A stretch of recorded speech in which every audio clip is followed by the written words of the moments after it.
Okay, I believe we are visible. Um, I've switched us over. Hey everybody, Jack is the host, but I'm running the tech from home. Okay, we are there. Can you tell whether we're We working? are live.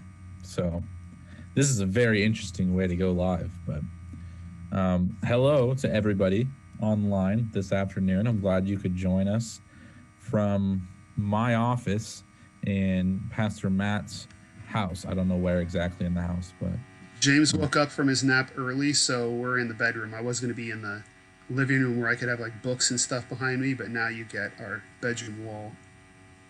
it's a very artistic looking wall. It looks like a lot of fun. My wife did that. Nice. I like it. I dig it. So yeah, this is deleted scenes. This is where we discuss the sermon from the previous Sunday. In this most recent Sunday, Pastor Matt preached on the Ark of the Covenant, and so we're going to be kind of talking a little bit more through that and discussing some things about that. Don't forget, you guys can actually comment your questions that you you can throw those in the comments section, and we will discuss those, and should be a lot of fun. So I have some questions to start off with, and we're just gonna get right into it. So the first question I have for you, Pastor Matt, is this: you mentioned a story where of that kind of shows the importance of handling the Ark of the Covenant correctly. What story would that be? Yes. So in Second Samuel, I'm going to pull it up. If you hear me typing, that's what I'm doing. Um, in Second Samuel, there's a place where so David becomes king, but he wasn't the king before him wasn't his dad. He died in battle, and David essentially took the throne away from that family, from an outsider's perspective at least. And so it was important to make it clear that he is the one that is appointed by God. Because us reading the Bible, we know he's appointed by God. Nobody else does. So he actually takes the ark, which has been just kind of hidden away ever since it was captured by the Philistines, and he brings it into Jerusalem, which is his new personal capital city. David conquered the city, and so it didn't belong to any of the tribes. It's kind of like Washington D.C., how it's not part of one of the states.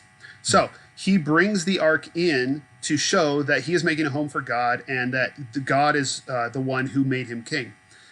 Unfortunately, they don't do it the right way. Instead of following the law of Moses, and we're not told why they don't do it the right way, but they put it on a cart and they have oxen pull it up into Jerusalem.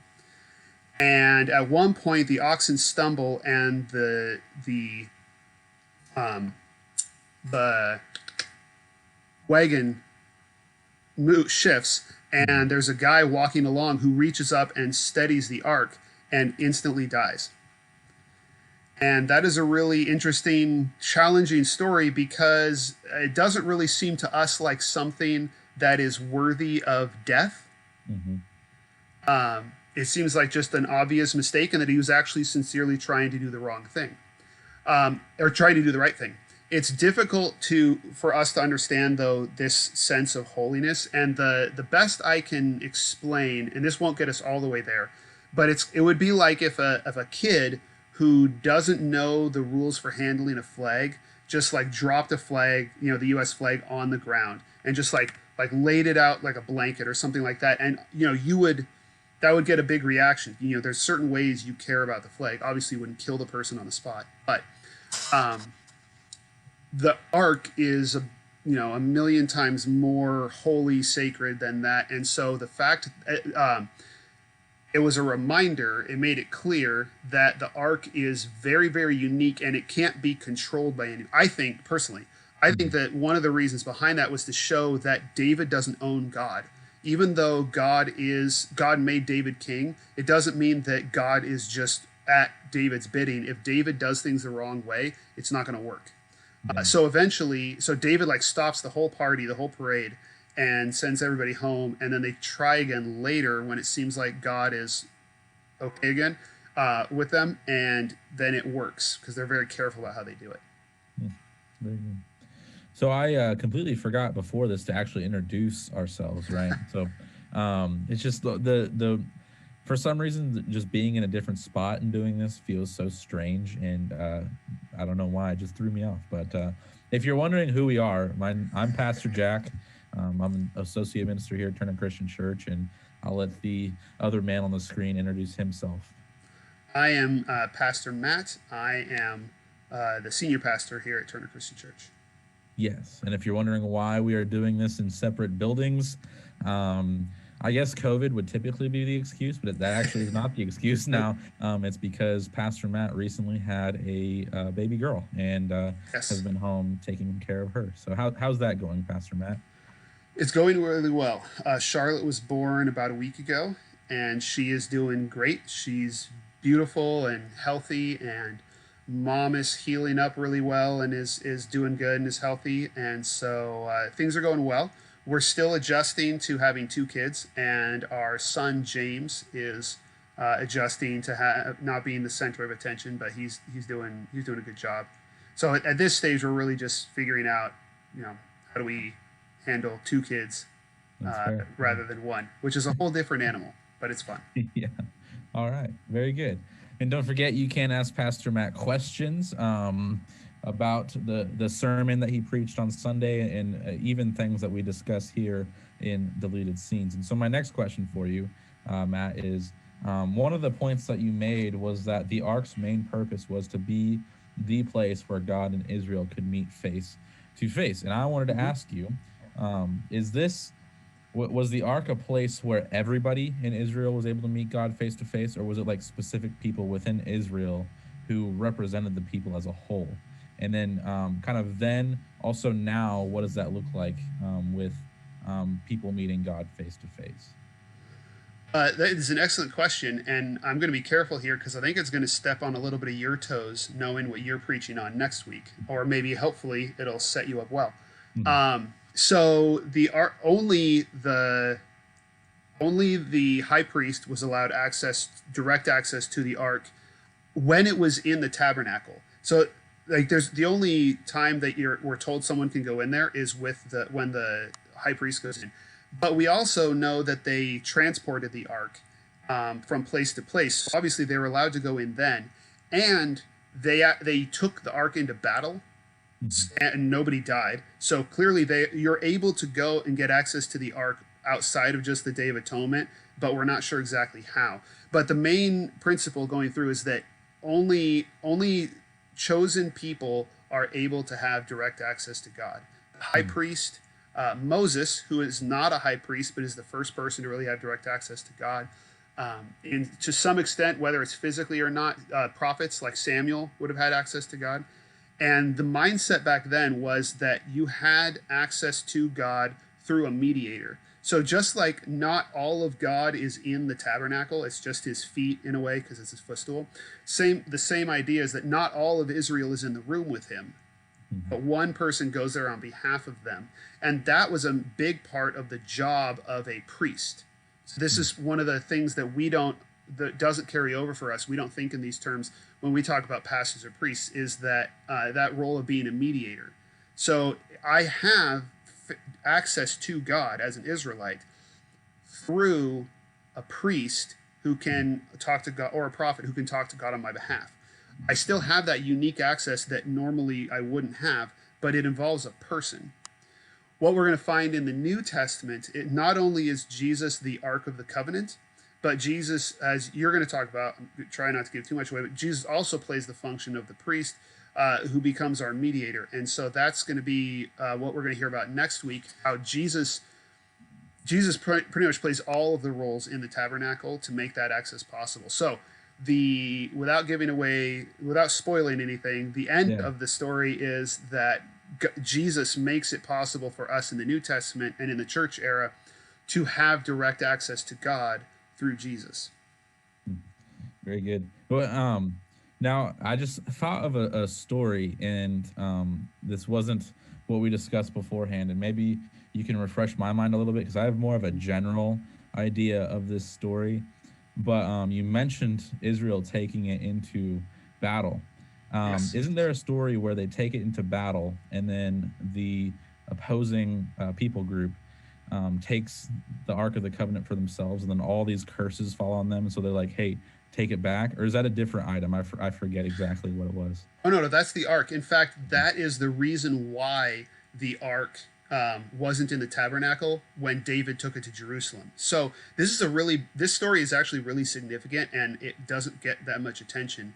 But in the story, it's kind of like an exile before the exile. Uh, After all so Israel has been disobeying God, breaking the covenant over and over and over again, and finally, at the beginning of First Samuel, God kind of has enough, and so they go out to fight the Philistines, and they take the ark with them because that's supposed to give them, because in the ancient mindset, you bring your God with you, and your God will fight for you because your God's honor is on the line too. So they fight the Philistines, and the Philistines actually defeat them and capture the ark. And it's really interesting. I can't imagine that through the whole time of the Philistines having the ark, nobody touched it, and yet nobody got, as far as we know, nobody got struck dead. Mm-hmm. Instead, what happened was they took it into their temple to their god Dagon, and the next morning the idol had been knocked over. So they put the idol back up. If I remember correctly, they put the idol back up, and then the next morning the idol had fallen over and had broken into pieces.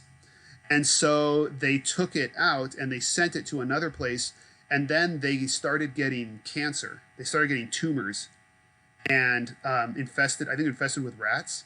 Like all this stuff started happening. And finally they figured out, okay, this ark is bad news.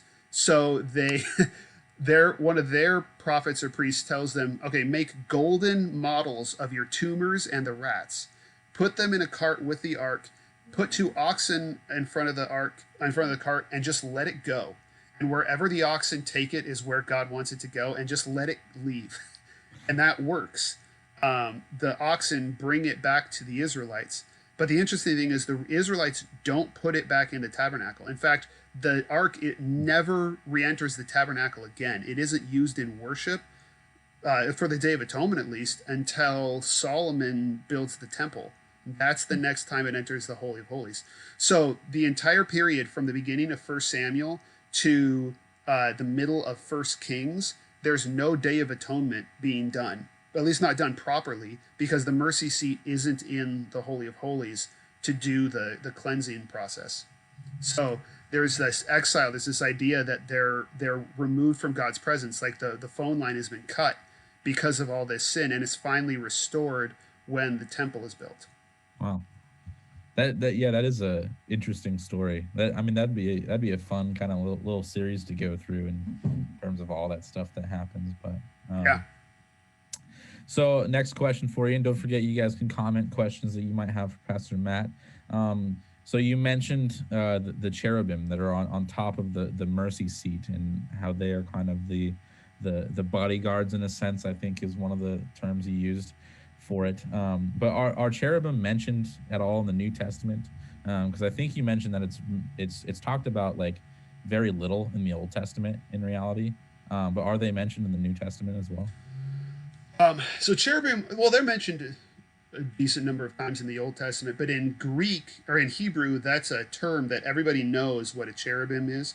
In the Greek world, they wouldn't have had that same cultural heritage, and so the Greek language wouldn't have carried that over. But there is still the same concept. See, one of the problems is if you've ever read like a book on angelology, people have tried to do this systematic thing about angels and demons and these different classes and ranks. And so we've thought of cherubim as a rank, but cherubim's not a rank. It's actually a description of a physical description of a creature. Like the seraphim actually look like snakes with 6 wings.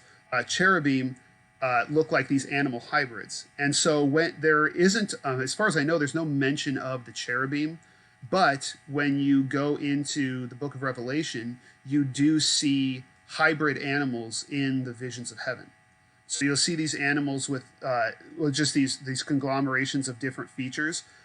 Those would be the same idea, and they are in the presence of God. The 4 creatures, I think, is what they're called. And they would have been playing on the same concepts. So Hmm. I would argue that those are basically cherubim playing the same role. And then that also informs the way you look at the evil creatures, like the beasts, and the beasts are also hybrids, but they're demonic hybrids. So they're like twisted versions of Hmm. these heavenly creatures. Yeah. So more of a personal question for you. What aspect of the Ark of the Covenant do you find most interesting or most fascinating? What aspect of the arc do I find most interesting? Um, I find the thing that fascinates me about the ark is how it is so incredibly important to the law of Moses, and yet there are so many gaps in what we know about it. Hmm. There's not, it's hardly ever mentioned after it's built. It's mentioned a few times, but it's hardly ever mentioned again. And uh, there's no real attention spent to what happens to it. There's a lot of speculation about what happens to the ark. As near as we can tell, it was captured by the Babylonians and taken away to Babylon. If so, it was probably melted down at some point, and somebody could be wearing pieces of it around their wrist today, or it could have been turned into golden items that are in museums. We don't know. Um, but it was this incredibly important part of the law of Moses that just people seem to forget about, and Hmm. there's no real attempt to resurrect it. Like after the destruction of Jerusalem, the ark is gone. So when they rebuild the temple, from then on, when the temple's operating, there is no Ark of the Covenant, which means they're not doing the Day of Atonement. It's not performing the function it was designed to function um, in the Old Testament. Sorry, I just saw Casey mentioned it's in a Hobby Lobby warehouse in Utah. Um, well, I mean, we all know that the Ark of the Covenant is exactly where the government left it after it was recovered by Indiana Jones. Yeah, yeah, well, But that to me is fascinating because I think it plays into that misconception we've had, or that I've had, which is that the Day of Atonement and the Law of Moses is this critical part of Israel's salvation and their place before God, and yet it completely breaks down without the Ark of the Covenant. So actually, like the majority of Israel's existence, huge sections of it, there was no Ark, which means there was no Day of Atonement, and nobody seemed particularly freaked out about that. hmm. Even God, God doesn't really mention bringing it back. I think that's because God is planning to restore his presence through Jesus Christ. I mean, sorry, I know that. That's what scripture talks about. It says that God will return. And that's one of the interesting promises when you read in the prophets. After the temple is built, the rebuilt, the prophets talk about how God will come back to his temple, and those are fulfilled in Jesus coming to the temple, because the ark wasn't there, so God's presence wasn't there until Jesus came to the temple. Yeah. So something you mentioned actually segues perfectly into a question that I wanted to ask. What do you think of the Ark of the Covenant scenes in the Indiana Jones movies? I just think of the vision of, like, people's faces melting. And Mm-hmm. is that accurate? Is that biblically accurate? Well, the only precedent we have is a guy who touched it and was struck dead, and he just fell down dead. It's like he touched a live power socket, he got electrocuted or something. Mhm. The one thing, what I would say is that it's based on what the Bible says. I don't think they ever would have gotten the lid off, Mhm. because they actually open the lid and they feel in, and there's sand and stuff. They don't see, like, the Ten Commandments are dust and everything, and then these like spirits come out. Um, that is more dramatic for a movie. It would be a really it would be a terrible ending if they just touched it and all fell down dead and that was the end of the scene. So I understand why they did it that way. I So you're don't saying Hollywood, like, a movie was made in Hollywood, and Hollywood has more dramatic effect than real life? Yeah, they altered it for Crazy. dramatic purposes. I'm shocked. I know it's like the only time Hollywood's ever done that. But I mean, it makes sense. The other thing they get wrong is that if I remember correctly, the angels look like people with wings, which I probably could have gone. This is good for deleted scenes. I probably could have gone a little bit farther into there. Do you know how many times the Bible depicts angels that are people with wings? I want to say 0. Zero. You are Yeah. correct, sir. There is never any mention of any angels that are people with wings. Um, there are there are angels with wings. Like the seraphim, all you know is that they have wings. But the point is they cover their whole bodies with their wings, and that's in a vision. Mm. Every angel that appears to a person is just a person. They are never described having wings. That's something that people cobbled together later. I think partly taking the cherubim image and merging it with the fact that the angels that appear to people in the Bible are just people. But yeah, they're just people dressed in white. Um, so yeah, there are no people with wings in the Bible. Yeah. So, one of the significant aspects of the Ark of the Covenant is God's presence, and God's presence being among his people. And so I just want to ask kind of, if maybe you could expand on, what does the Ark of the Covenant show us about our God?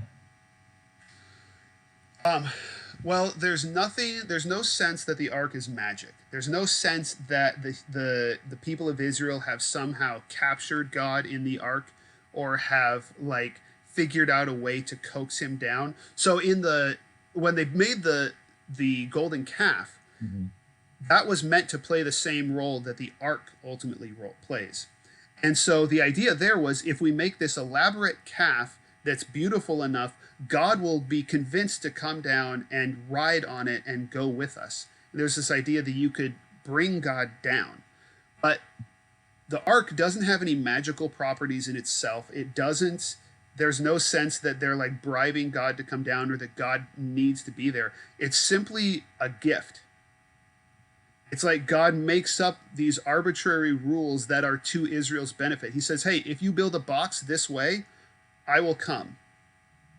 There's no reason why he has to.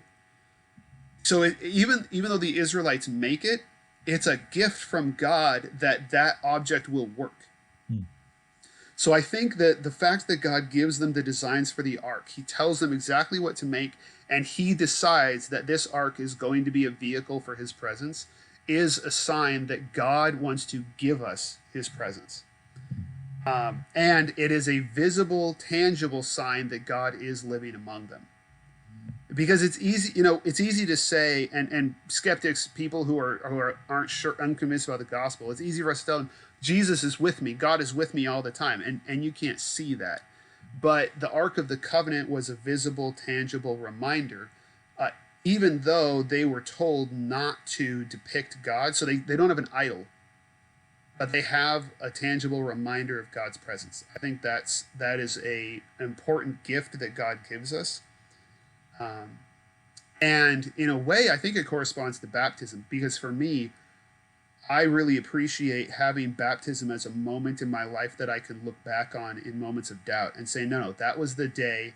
Even though I had committed my life to Christ before I got baptized, the day I got baptized is the day I can look back on that it was official, that God is with me. Same way I can look back on my wedding as the day Casey and I became one, even though we were in love and committed before that day. That's why we scheduled the day. But to have those tangible reminders of God's presence are valuable, and I think God knows that, and he is generous with them. Yeah. So on Sunday, you kind of briefly discussed the difference between God and other gods of the time, and how their presence was, I guess, seen amongst their people.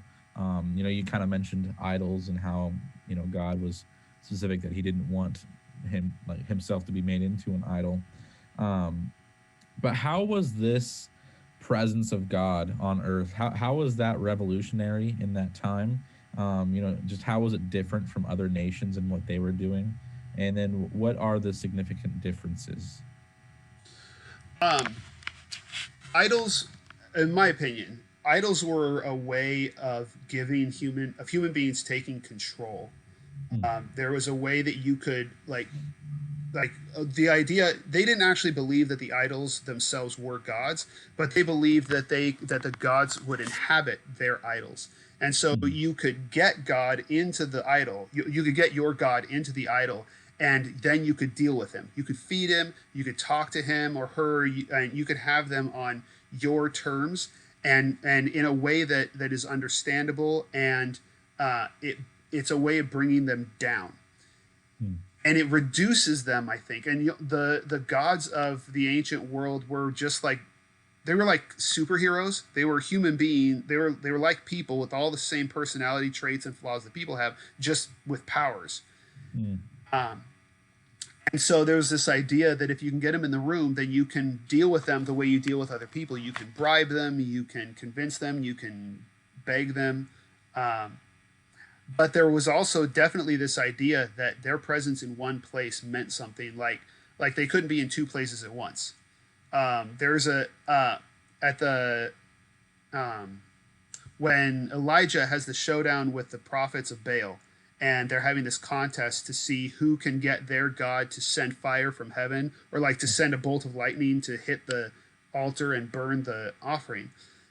Elijah mocks the prophets, and it's really funny. He basically says, maybe Baal is asleep, maybe he's on a journey, maybe he's going to the bathroom.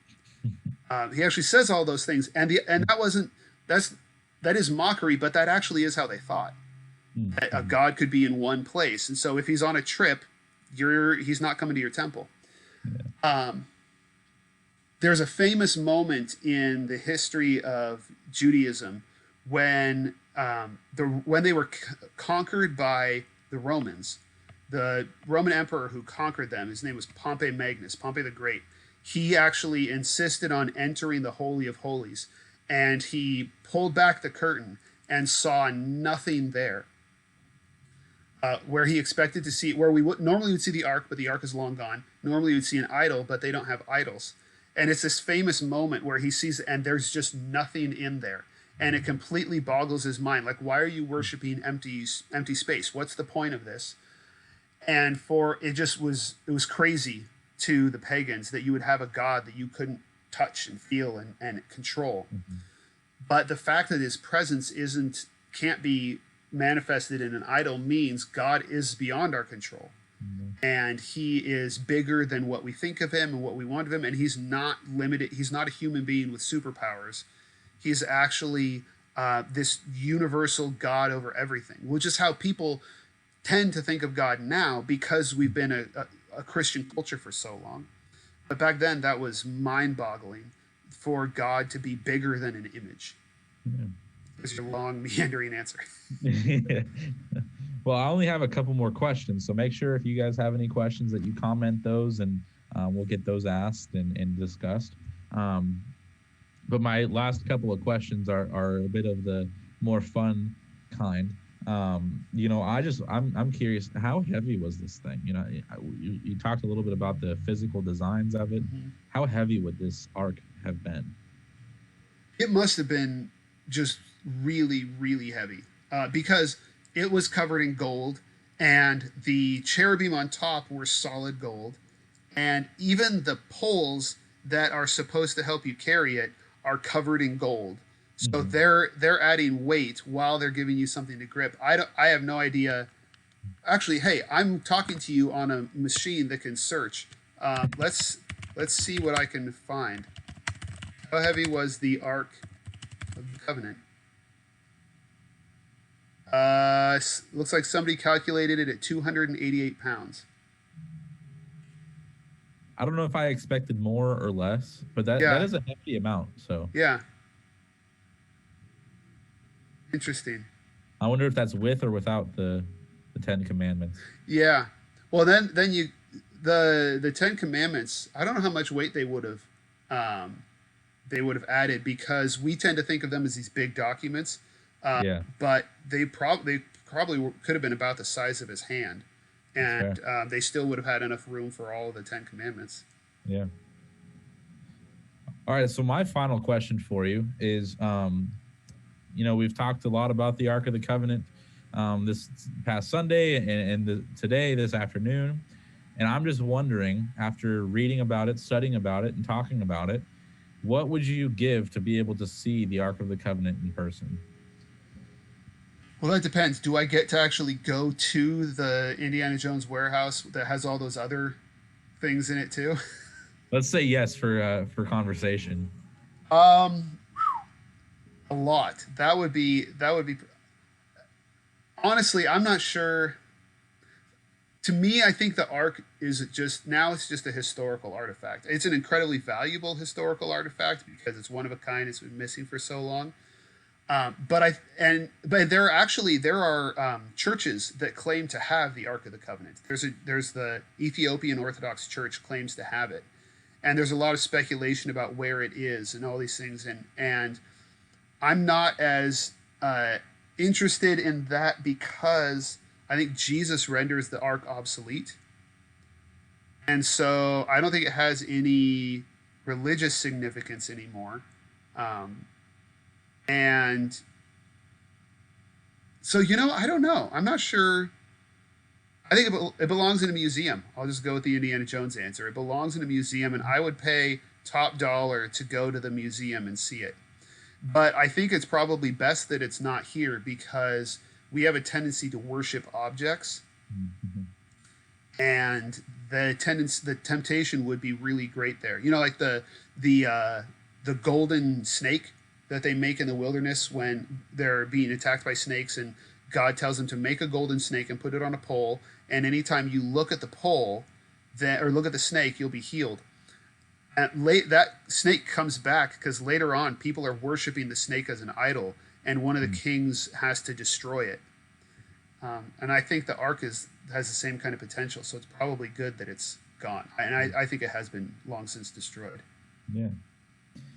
Well, that concludes all my questions about the Ark of the Covenant. In terms of wanting to give the viewers a little bit more time to comment questions they might have, I just want to ask you, what has been different this go around with having a child? How is it? I guess I wouldn't say more exciting. I think that would be kind of unfair to James to say more exciting, but just how is this feeling different to you? Well, if we mean exciting in the most basic sense of the word, this is less exciting Hmm. because I didn't become a dad this time. Um, but um, uh, Charlie is just a different baby altogether. She has um, a different personality already, different things that go easily with her that didn't with James, and things that James did easily and Charlotte doesn't.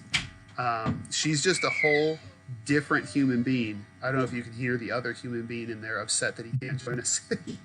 um, but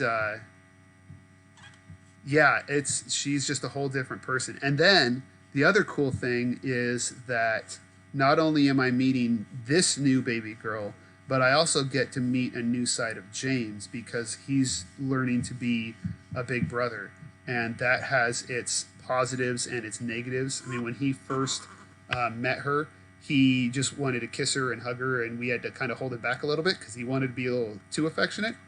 Um, and at other times, he gets a little envious. But I love it.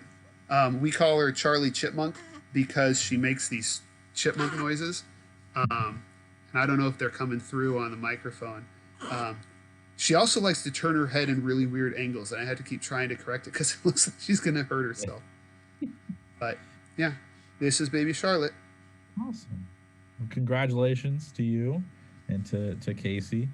Um, in terms of your family growing, like what is that experience like, especially for me as someone who doesn't really have a family of his own? What's it like just to see your family continue to grow? Um, I'm not sure how to describe it. It happens before you realize it, and suddenly you Mhm. look around and you're a family. Like Casey and I have been talking about the fact that for health reasons and logistical reasons and stuff, we're probably not going to have anybody visiting us for Christmas. But that doesn't mean that we're not seeing family for Christmas, because we suddenly are a family unit. And if the four of us are together, then on that level, the family's together for Christmas. Yeah. I think that'll be more, and I think I'm going to have to learn gradually what that means, because, when she was first born, not much changed at all, because she stays where you put her. She doesn't interact with anybody really yet. Um, but the more she comes into her own and has her own personality and her own um, needs and things like that, suddenly it becomes really more of a four-person team, and that really changes things. So I'll have to get back to you as I learn. All right. Well, so as to not keep the father away from his family too much longer, I think it might be about time to sign off. We haven't gotten any more questions in the comments, and so the time has run its course. And so we really do thank you for joining us. It's been fun, and we're back to Thursday afternoons at 3. So we plan to be here again next week at 3 o'clock, where we'll be discussing the sermon I preach on Sunday. Yes, I get to interrogate you again. Yes, over the high priesthood. So I'm excited for the sermon. It's been fun studying for it. So tune in next week as we do that, and tune in for Sunday. Be here either in person for service or online at 10:45. And yeah, we look forward to doing that. So I guess I can sign off this week, but thank you for joining us. Stay healthy, stay hopeful, go in peace to love and serve the Lord. Bye, everybody.